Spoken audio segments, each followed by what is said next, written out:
Who was Leonardo da Vinci? Who was Leonardo da Vinci? Some people are enormously talented, and then there is Leonardo da Vinci. He lived at a time when there were many extremely talented people all around him. Even so, he stood out. He could draw and paint better than anyone. One of his paintings, the Mona Lisa, is the most famous painting in the world. He was a scientist hoping to unlock the secrets of the natural world. He was an engineer and inventor. He designed a bicycle that would have worked 300 years before the first bike was actually built. He was an excellent athlete, a fine musician, and he was handsome. Although there are no known paintings of him, whenever people of the day described him, they always mentioned his good looks. "I want to work miracles," he stated. Yet he often met with failure. And while he could be charming, he mistrusted almost everyone. He was a loner. He had no family of his own. For 16 years, he didn't even have a home of his own. By his own standards, Leonardo was a disappointment. He never reached the goals he set for himself. His greatest works were left unfinished. Nevertheless, what he did achieve in 67 years still sets the standard for human excellence. It is hard to imagine someone doing better. Chapter 1: An Unwanted Boy. On April 15, 1452, in a tiny hill town in Italy, a baby boy was born. His father was a well-to-do businessman, Ser Piero. His mother, Caterina, was a poor young peasant girl. We don't even know her last name. Their baby was named Leonardo. Because the town he came from was called Vinci, he was known as Leonardo da Vinci. That means Leonardo from Vinci. Leonardo's parents weren't married. His father was ashamed of the baby and left him with his mother. Ser Piero married another woman, someone more respectable, and started a new family. He moved nearby to the busy city of Florence. Caterina did not want to keep her baby either. She cared for him for only a year or two.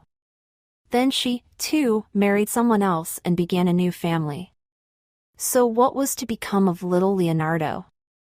Ser Piero's answer was to leave the baby with his parents. But Leonardo's grandparents were old. His grandfather was 85 at the time. At their age, what did they want with a toddler? Still, they took him in. They fed him, clothed him, and gave him a home. But little else. No one loved the little boy. The only person who showed interest in him was an uncle named Francesco. Francesco was a farmer and he loved the beautiful countryside around Vinci. He would take long walks in the hills, which were covered with olive trees. Leonardo would go with him. It was there on these walks that Leonardo grew to love the natural world. The rolling shapes of the hills. The silvery leaves of the olive trees. The flight of birds. And the soft misty sunlight. Everywhere he went, Leonardo took a little notebook with him. He made drawings of anything that interested him. A plant. Ducks in a stream. Flowers. An insect. Some cows. Paper was very valuable, but Leonardo was lucky. Because of his father's business, there was always a supply. It was one of the most important things Ser Piero ever gave his son. Parchment and paper. Parchment is made from the skins of animals such as sheep, calves, or goats. The skin is dried and treated until it becomes flat and paper-like. Parchment is much stronger than paper. It is more expensive, too. The beautiful prayer books and Bibles copied by hand in the Middle Ages were on parchment. Parchment is rarely used today. Paper was first made in China almost 2,000 years ago by using bark from the mulberry tree. Today, the finest paper is made from cloth rags. Paper was made by wetting and pounding the material until it separated into fibers or strands.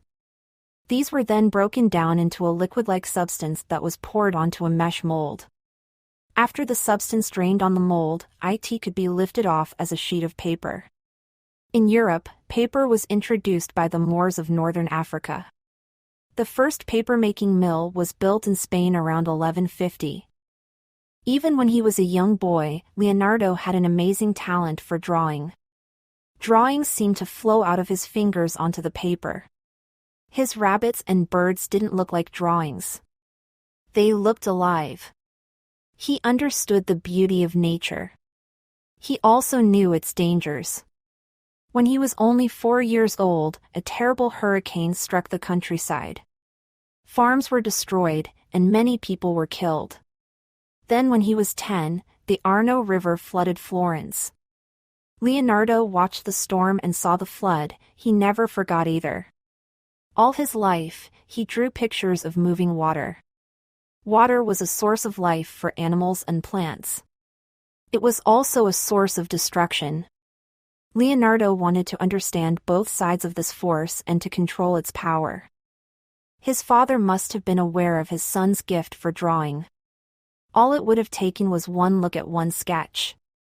Ser Piero was a practical man. He knew Leonardo's choices in life were limited. Because Ser Piero never married Caterina, Leonardo could not attend a university. He could not be a lawyer and businessman like his father. He could not become a doctor. But he could work in one of the art studios in Florence. Being an artist was a respectable trade. Ser Piero decided to take Leonardo to the city. There, he arranged for him to live and work with a famous artist. His name was Andrea del Verrocchio. This was certainly the best thing Ser Piero ever did for his son. It changed Leonardo's life forever. Chapter 2: The Art Studio. During the 1400s, Florence was the most important, most exciting city in all the world. It was one of 5 city-states in what is now Italy. Being a city-state meant Florence had its own government. It was called the Signoria.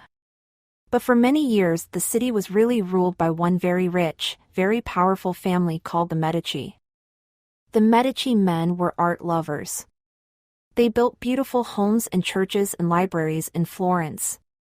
They wanted works of art to go inside all those buildings. Andrea del Verrocchio was one of the most famous artists working in Florence at the time. He had plenty of jobs. Leonardo was very lucky to study under such a master. Leonardo was an apprentice. He was 12 at the time he went to Verrocchio's studio. All apprentices were boys. No girls were allowed. The apprentices were not paid.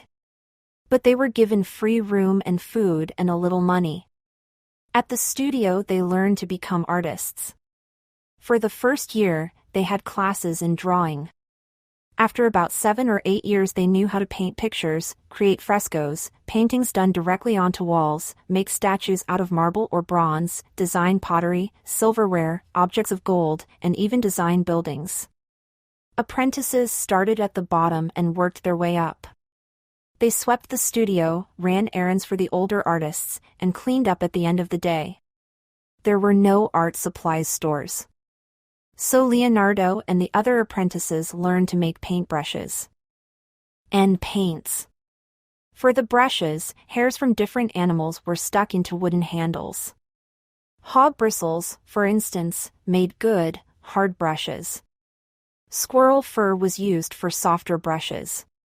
The artists painted with a kind of paint called tempera. Its base was egg, not oil.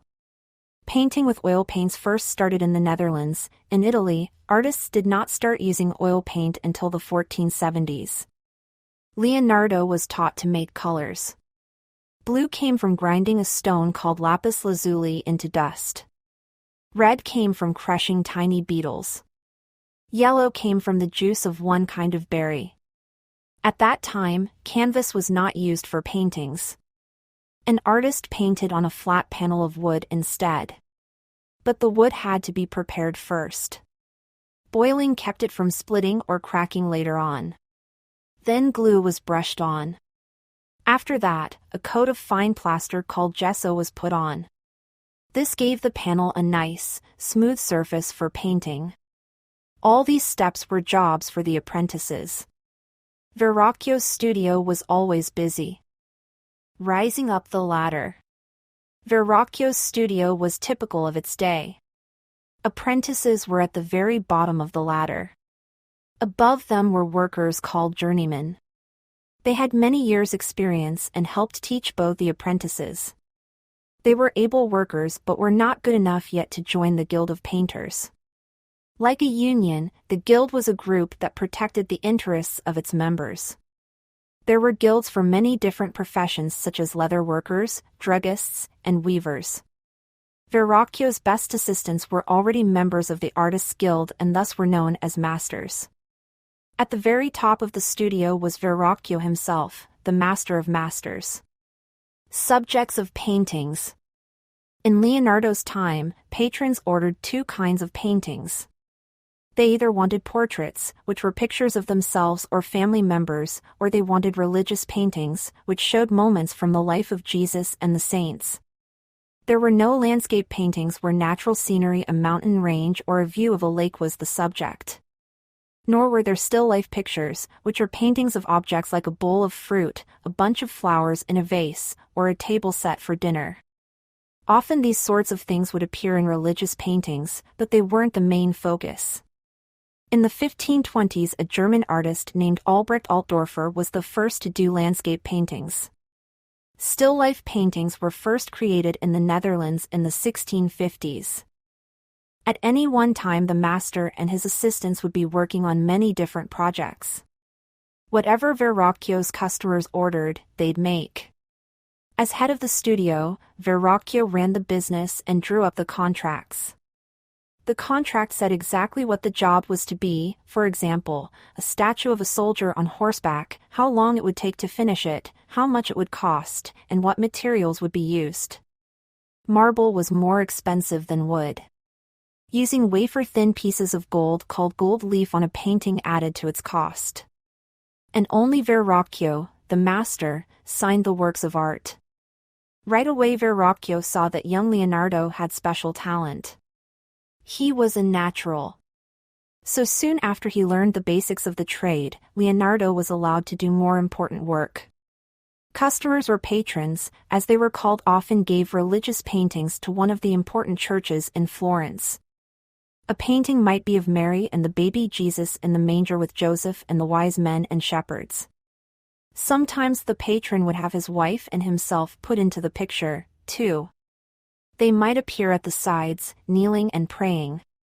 They were almost always smaller in size than the saints. On Sundays, when people came to church, they saw the beautiful painting of Mary and her baby and the patron who had paid for it. It was a lovely gift to the church. It also showed how rich and important the patrons were. Verrocchio received a commission to do a painting of the baptism of Jesus. In it, Jesus is standing in a rocky stream. St. John pours water over his head.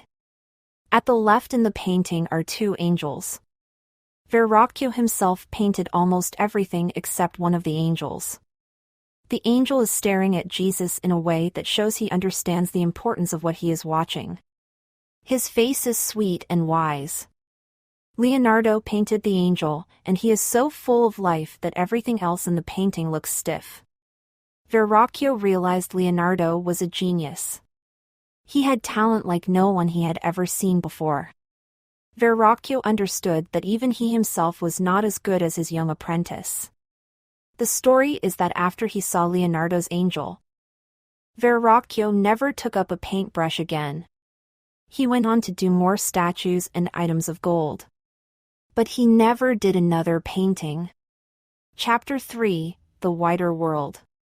Leonardo stayed at Verrocchio's workshop a long time, 13 years.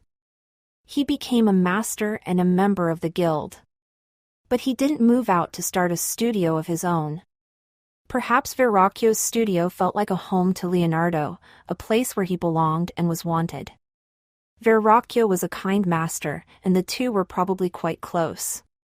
Florence was also an exciting place to live. It was full of new ideas.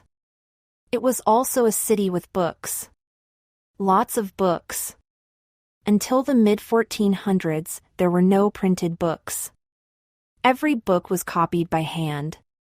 Sometimes beautiful pictures were painted on the pages. The result was a work of art in itself. But it took a long time to make a single book. Then, around 1450, in Germany, a man named Johannes Gutenberg made a discovery. He figured out how to build a printing press. It used letters made of pieces of steel. They could be moved around to create different words. An inked page of type could be printed onto paper many times. The Bible was considered the most important book. So the first title printed was a Bible. Very quickly, however, other books were printed as well. Books on math. Books of maps. Books by thinkers of the past, like Plato and Aristotle. Great, with more books available, more people started learning to read. As a child, Leonardo had been taught to read and write. He also knew simple math. But that wasn't enough for him. He wanted to learn about everything. He couldn't attend a university. But he could teach himself. So he started buying and collecting books. He continued to do this all his life. Artists needed math in order to make paintings look three-dimensional, or 3D. In the Middle Ages, paintings didn't look realistic. The people in them looked flat, like a king or a queen on a playing card. The buildings looked flat, too, like pieces of scenery in a play.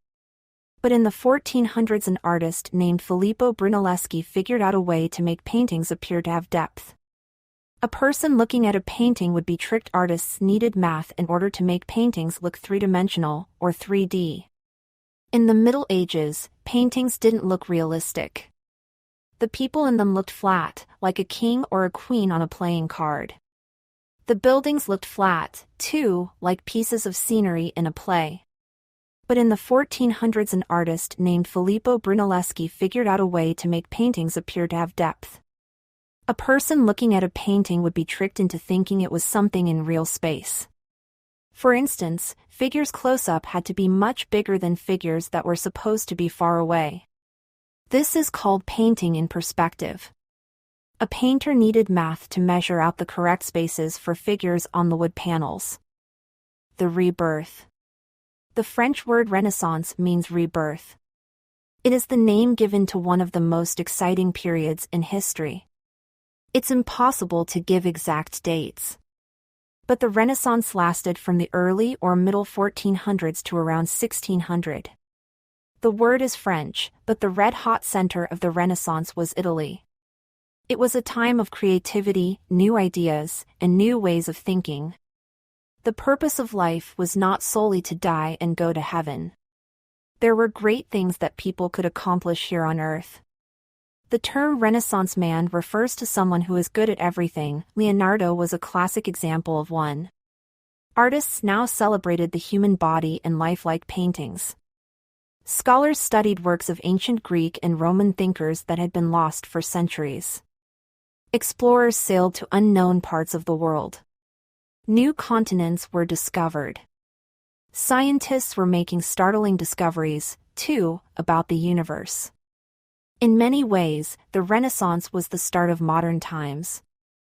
Leonardo was a great painter because he followed the rules, and then made rules of his own. There was magic in his fingers. He blurred hills and valleys in the background of a painting. Just a little bit. They looked as if they were blending into the sky. This is exactly how faraway mountains appear to our eyes. They don't have sharp details or sharp outlines. In 1478, when Leonardo was about 26 years old, he completed a whole painting. It is a scene of the Annunciation. The Annunciation was when an angel appeared to Mary. He told her that she was going to have a son named Jesus. In Leonardo's painting, Mary is wearing clothes that a woman of the time would have worn. She is sitting in a walled garden. The landscape in the background looks very much like the hills of Vinci. The picture is very peaceful, and yet it also has drama. The Annunciation is one of only 13 paintings that experts are sure that Leonardo painted. And 3 of those 13 aren't finished. Why did he paint so few? It wasn't that he died young.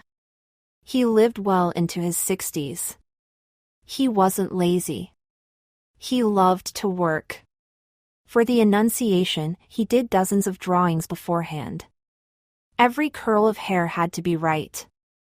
Every blade of grass. Perhaps Leonardo finished other paintings that gotten lost.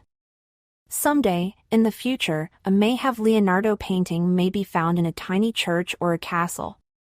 That would be a great gift for the whole world. But the fact is that Leonardo had trouble sticking with a project. If he got an order for a painting, the first steps interested him the most. He liked figuring out how to group the figures on the panel. That part was a challenge like fitting together all the pieces of a puzzle.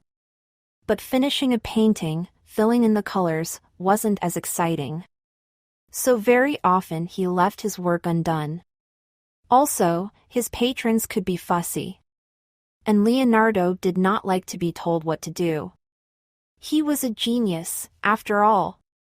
By 1478, Florence was not the